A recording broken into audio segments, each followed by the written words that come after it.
Srimad Bhagavatam, Canto 2, Capítulo 10. El Srimad Bhagavatam es la respuesta a todas las preguntas.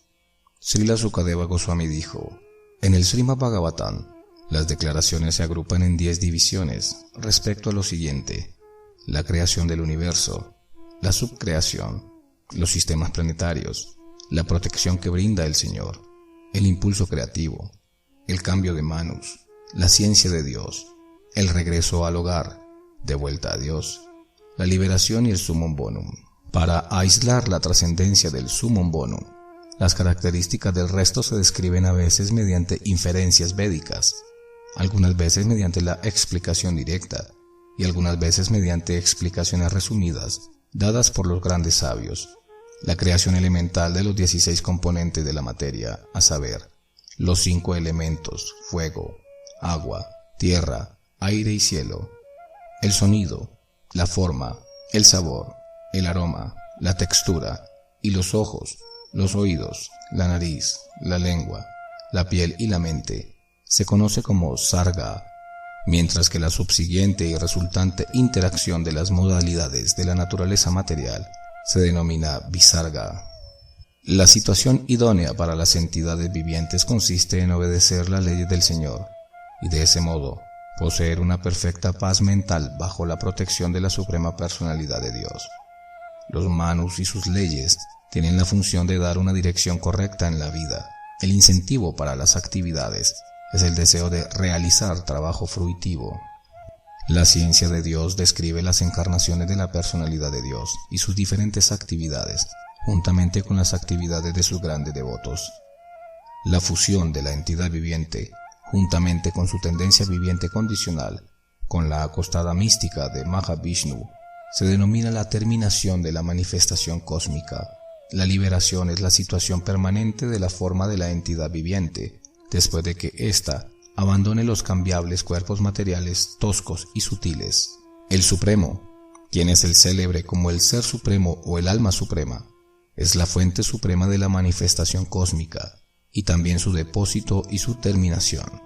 Por ello, Él es el manantial supremo, la verdad absoluta. La persona individual que posee diferentes instrumentos para los sentidos se denomina la persona adhyatmika, y la deidad controladora individual de los sentidos se denomina adidvaivika. El cuerpo que se ve en los globos de los ojos se denomina la persona adibhautika. Todos los 3 antedichos estados de diferentes entidades vivientes son interdependientes. En ausencia de uno de ellos no se entienden los otros, pero el Ser Supremo, que ve a cada uno de ellos como el refugio del refugio, es independiente de todos y por lo tanto, Él es el refugio supremo.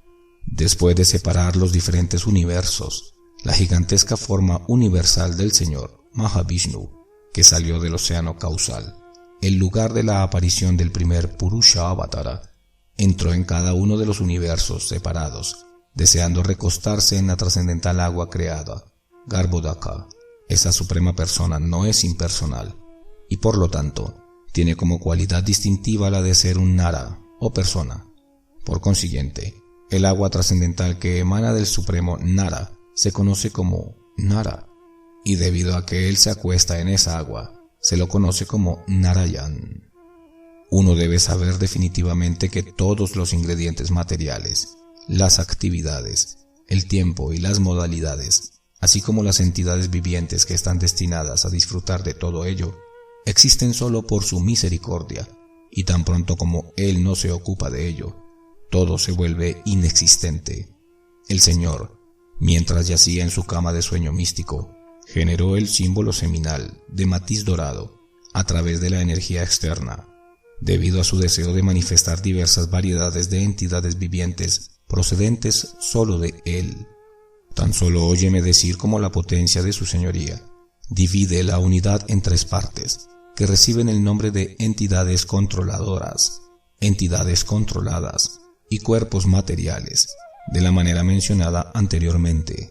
Del cielo situado dentro del cuerpo trascendental del Mahavishnu, manifestador, se genera la energía de los sentidos, la fuerza mental y la fuerza corporal, así como también el total del manantial de la fuerza viviente total. así como los seguidores de un rey siguen a su señor. En forma similar, cuando la energía total está en movimiento, todas las demás entidades vivientes se mueven, y cuando la energía total cesa de trabajar, todas las demás entidades vivientes detienen las actividades de los sentidos. La fuerza viviente, agitada por el Virat Purusha, generó el hambre y la sed, y cuando él deseó beber y comer, se abrió la boca. De la boca se manifestó el paladar, y luego se generó también la lengua. Después de esto aparecieron todos los diferentes sabores, para que la lengua pudiera saborearlos.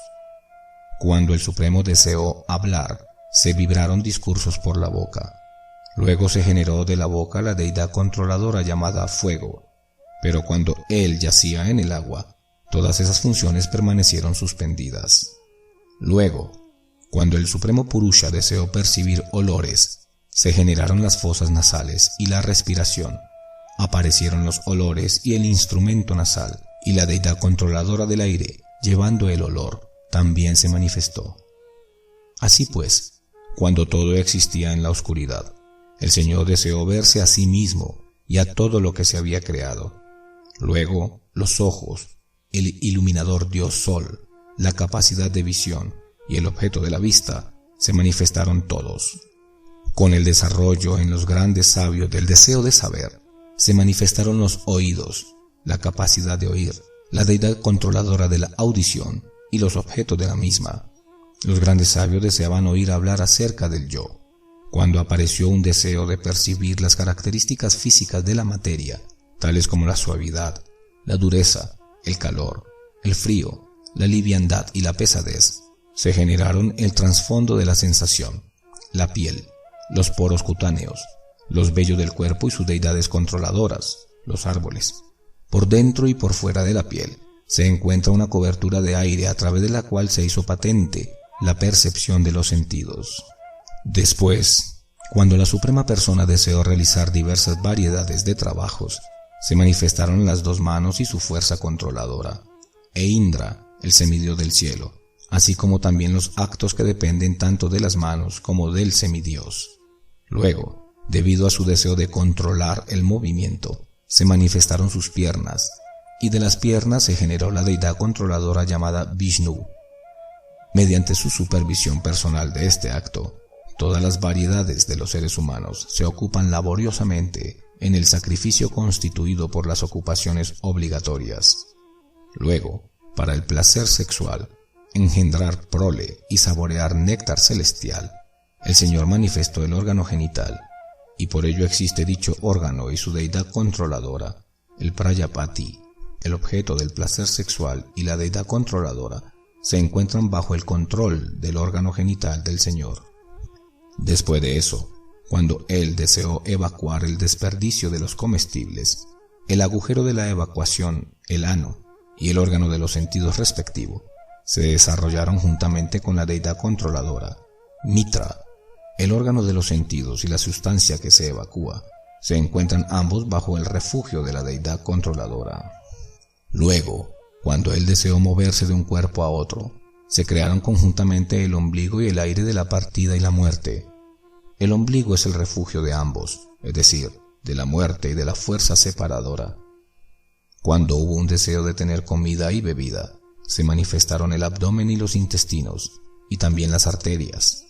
Los ríos y los mares son la fuente de su sustento y metabolismo.